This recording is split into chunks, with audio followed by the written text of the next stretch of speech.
In an industry that was designed for you to lose, where 97% of people that participate never see a single dollar in profit, yet it's one of the most addictive vices in today's society, especially upon young men.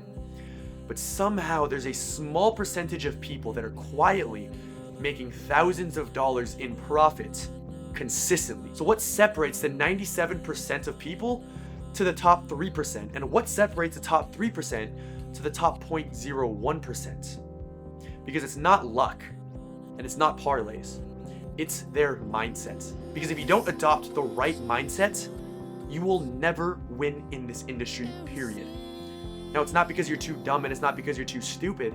It's because you're actively playing a game that was mathematically designed for you to lose. So what you're about to watch is a private module recording from my exclusive community where we go over the top 3 pillars that you need and can integrate today to build the right mindset and to start actively thinking like a winning sports bettor that plays with an edge, right? Pillar 1, identity. Are we having daily standards? Write down what your goals are. Who are you trying to become? Why are you trying to become it? Showing up at the same time daily. Are you following the SOPs no matter what you are feeling like? If you feel like you want to do something, you're going to do it. But what happens when you don't feel like doing it? It's a lie that you wake up every single day and you feel like getting stuff done. You think you want to go to the gym every single day? No. You think the top 1% wants to wake up and do what they do every single day? No. But the difference is they do it anyway. Are you showing up no matter how you feel? Are you making any emotional decisions? So these are daily standards, and you can kind of see that they're leaking into the other pillars a bit. But then we have the real identity questions that we should be asking ourselves. You've heard the term fake it till you make it. This whole LARPing thing is going crazy on social media right now, and everybody takes it as a joke, but that's actually the standard that you need to set upon yourself if you want to become the person you are trying to achieve. If you are trying to make $30,000 a month, if your goal is $30,000 a month, you have to ask yourself these identity questions. What would a professional arbor that's making $30,000 a month do every single day? What does a recreational gambler do every single day? Compare the two and see which one you are living the most like. Because if you're not faking it till you make it, you will never achieve what you want to achieve. Do you think somebody making $50,000 a month is waking up at 2 o'clock in the afternoon and putting $1,000 or his entire paycheck on a random 25-leg parlay? No. A professional sports bettor, somebody that's following a system, an SOP that's making $30,000 a month, has systems in place that are repeatable. Every single morning they're waking up at X time. They do this. They eliminate as much thinking process as needed so that they can be as productive with their day and get as much done as possible. So we need to be able to shift our identities from I'm doing a side hustle or I'm just gambling to I run a business. My results are a direct reflection of the systems that I have in place. I do what is required, not what I feel like. So the difference is, if we can live like the person that we want to become, we have no choice but to become that person.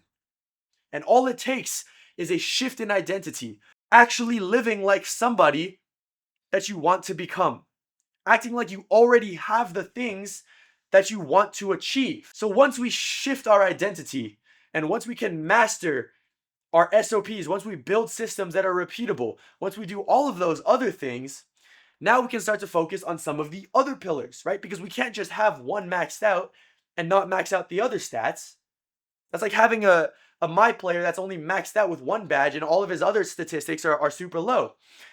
So the next one is emotion. Very, very, very huge problem with professional sports bettors or with sports bettors that are trying to transition from regular gambling to system-based betting, right? So common emotional errors that I see a lot of you guys make, a lot of my existing students make, is they get FOMO.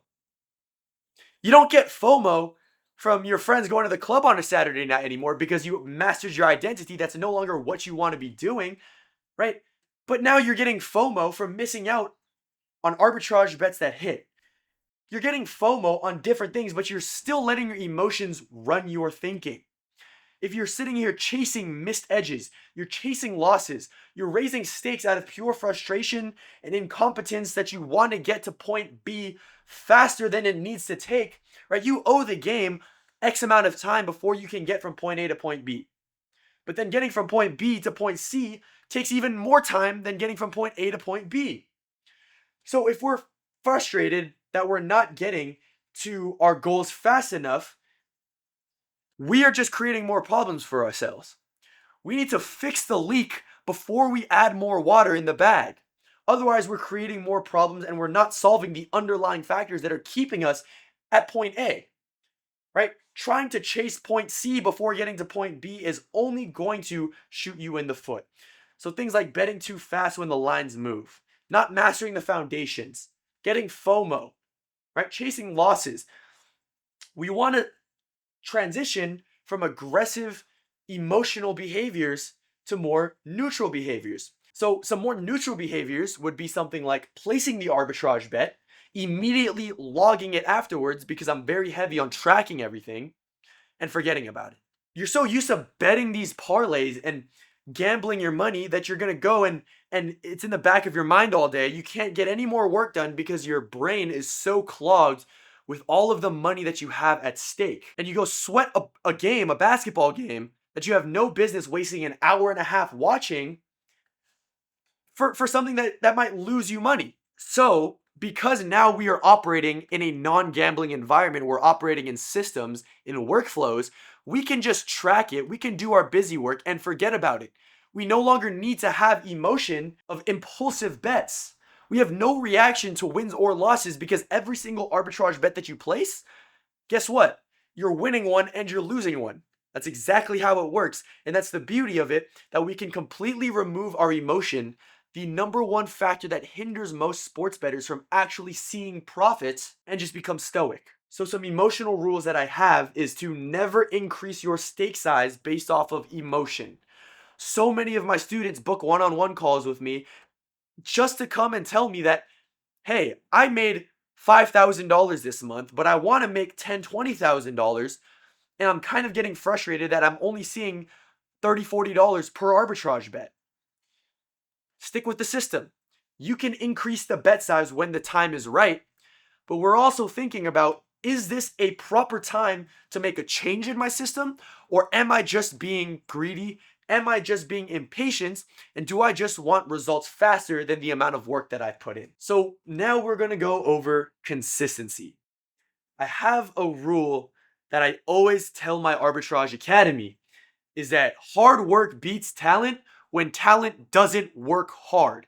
So many people just like to use the first half of that saying, where hard work beats talent. But you have to understand, you're competing against talented guys that also work hard. So what happens then? The only way out is with consistency. So what do I do to be consistent? You have daily rituals. You have a packed calendar every single day mapping out what your plan is for that day, what you're going to accomplish day by day, week by week. For example, I have a 60-minute time frame where I'm purely just scanning the market and I'm seeing what markets have the most volume on a certain day. What games, what leagues have the most volume. So is there a big NBA slate tonight? Is there a bigger MLB slate tonight? Is there a bigger college basketball, women's college basketball slate tonight? And based off of that, I have other systems in place where I'm taking my book rotation and I'm seeing which books out of the week that I've gotten the most volume on. And obviously this is something to control and sustain limits. We go over that in a ton of different calls and a ton of different videos. We are taking things like our book rotation and we're taking systems like our scanning windows and seeing what markets have the most volume, and we're combining the two, obviously, to see which books I should be hammering more markets on versus which books I should be hammering other markets on, which ones I should be targeting on Mondays, which ones I should be targeting on Tuesdays. And if you plan all of these details out on Sunday nights, before your week starts. You're gonna save so much time and it's gonna be so much easier for you to be consistent with your process and with seeing results, actually getting bets down. Because if you're eliminating at least 2 hours of ideation, you're eliminating at least an hour of, oh, what should I do today? What book should I be using? Did I place too much on this book? Did I place too much on this book? What games are even on today? You start to build schedules, workflows, SOPs that work and are repeatable at the same time every day. You're doing the same thing, and it just becomes so much easier and so much more like you want to do the work more. You enjoy doing work more when you have a structured system. And all of these points added together just make consistency 10 times easier. So, are we consistently logging our bets? This is another thing that a lot of you guys struggle with because you're lazy. That's it. It's not like it's hard. It's not like it takes a long time to figure out how to use Google Sheets. It's not like you can't download some free bet tracker that'll do it for you, but you're just lazy. Every single time you submit an arbitrage bet, you should be tracking what book did you get it down on? What were the odds? How much percent did you beat CLV by? How much volume did you get down on that book? Your wager sizes. Are you limited? Everything. Because if we're tracking everything, we can go back and see what's working and hammer down on what's working and avoid what's not working. So, weekly ritual examples. You have 4 to 5 days, active days of arbitrage betting. What do I mean by active days of arbitrage betting? I am dedicating a certain period of time of my day to purely arbitrage betting, and that usually takes about 4 to 5 days of the week. What am I doing on the weekends? What am I doing on the other days of the week? Well, I'm doing things like mug betting. I'm doing things like positive EV betting. And now with the integration of prediction markets, I'm slowly introducing prediction markets into my sports betting schedule. I don't even work Sundays. I don't place any bets down on Sundays. And if you can't survive, if you can't reach your milestones monthly, weekly, by not working on Sundays, by working 6 days out of the week, that means there's a hole in your system. That means you're not doing enough on your active days for you to have a day off. I hit my record months, 20,000, 30,000, without placing arbitrage bets down or without actively scanning my screen and sitting here on my computer losing hair on Sundays. It almost sounds counterintuitive. You're taking a day off. How can you call yourself consistent? Well, it's because I'm so consistent in my day 1 to day 6 that I don't need to work day 7. Even with my 6-day work week, I'm still a leading industry operator. I'm still a pioneer to arbitrage sports betting and making some of the biggest money that you see in this industry. Teaching and helping clients make some of the most money that you've ever seen sports bettors make in this industry. Because again, anything else that's not data driven, anything else that's not mathematically proven to profit long term is a scam. You see all of these people on social media, oh yeah, join my premium Discord server where we release our VIP picks for $100 a month. You're not gonna make anything long term doing that. Why do you think they're charging you $100 a month for picks that you can get on your own, right? So being consistent, mastering your emotions, and figuring out your identity and truly living up to it, if you can master these 3 pillars, your profits will compound and skyrocket like you've never seen before. I guarantee it. I guarantee it. And why am I so confident? It's because I see all of the results that my students are getting every single day. I don't have any guarantees in my offer, right? I don't guarantee that I'm going to make you X amount of money in X period of time. I don't even guarantee that once you pay me, that you're going to make money. But what I do guarantee is that if you properly follow the blueprint, if you properly integrate these systems, and if you're not a lazy piece of shit, you will achieve outstanding results. And the proof is in every single one of my client interviews. The proof is in every single one of these guys crushing it, making 5,000 a month, 10,000 a month. And most of these guys started as losing gamblers, gambling addicts.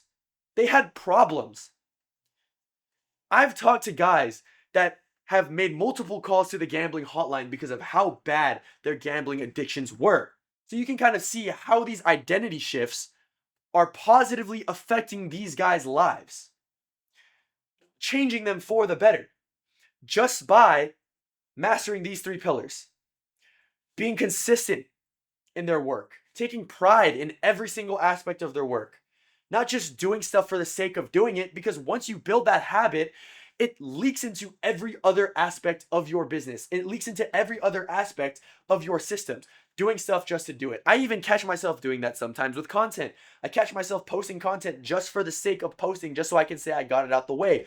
But we have to learn to be intentional. There's no point in cranking out all of these bets if we're not being intentional with the types of bets that we're getting down. Same thing with my content. There's no point in me teaching you guys and posting videos, right, and shit posting if my content sucks. So in the same way that I have to learn to be intentional with my content, that coaches have to be intentional with everything that they put out, you guys as students, you also have to be intentional with what you're doing. You have to be intentional with your systems and tracking your bets. You don't just write stuff down for the sake of writing it down. You actually have to learn from it. I got this from Alex Hormozy, right? You only call it learning if your behavior changes after you intake that information. So you can sit here and intake a 60-minute podcast. You can sit here and watch all of my video modules and lectures on how to become a better sports bettor, how to start arbitrage sports betting, how to avoid limits. You can intake all of this information, but if your behavior doesn't change, you didn't learn anything. You wasted your time. So a lot of people get trapped in the idea of being productive when in reality, their behaviors aren't changing, and so you're just wasting time. You need to learn how to be consistent while being intentional. Being consistent without intention is a waste of time. You need to learn how to become stoic enough to remove emotion entirely from your process. And you need to start living like you own a business. You need to start living like you already make $30,000, $40,000, $50,000 a month. You need to be living and acting upon what somebody or what the person you want to become, what would he be doing? That's what you need to be living like. So those were the three pillars of arbitrage sports betting, of being a profitable data-driven sports bettor. I appreciate everybody for joining, and we'll see you next time. Peace out.